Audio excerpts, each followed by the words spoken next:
কেমন হয় যদি কুমিল্লা ভিক্টোরিয়ান্স মুখোমুখি হয় মেলবোর্ন স্টার্সের, কিংবা লাহোরের বিপক্ষে মুম্বাই ইন্ডিয়ান্স? ভেবেই রোমাঞ্চিত হচ্ছেন আপনিও? ভিন্ন ভিন্ন দেশের সেরা ফ্র্যাঞ্চাইজি সহ একে অপরের সাথে মেতে উঠবে এমন স্বপ্ন বাস্তব হওয়ার কাছে চলে এসেছে। ইতোমধ্যে আলোচনায় বসেছে ভারত, ইংল্যান্ড, অস্ট্রেলিয়া। তবে বছর দশেক আগে চ্যাম্পিয়ন লিগস ছিল, যেখানে কয়েকটি দেশের ফ্র্যাঞ্চাইজি অংশ নিত। এক দশক পরে আবারও সেই টুর্নামেন্ট পুনর্জীবিত করতে যাচ্ছে board of control cricket India, BCCI, ECB, অর্থাৎ অস্ট্রেলিয়া। তবে অনন্যধর্মী এই লিগ শুরু করার কথা কামিন্সের মাথায় এসেছিল।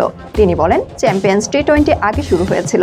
সেই সময় টি-20 জনপ্রিয় ছিল, কিন্তু এটা আয়োজন করার এটাই আদর্শ সময়। আমার ধারণা ইন্ডিয়া, অস্ট্রেলিয়া, ইংল্যান্ড গুরুত্ব সহ আলোচনা করছেন। এই চ্যালেঞ্জ উঠে যেতে পারলে দুর্দান্ত অভিজ্ঞতার সাক্ষী হবে বিশ্ব। বিশেষ করে তরুণদের জন্য এটি একটি সুখবর হতে চলেছে। 2014 সালে শেষবারের মতো মাঠে গড়িয়েছিল, যদিও সেইবার শিরোপা গিয়েছিল চেন্নাইয়ের ঘরে।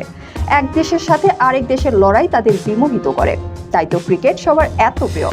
তবে এখন দেখার বিষয় আর কতদিন লাগতে পারে এই টুর্নামেন্ট শুরু হতে।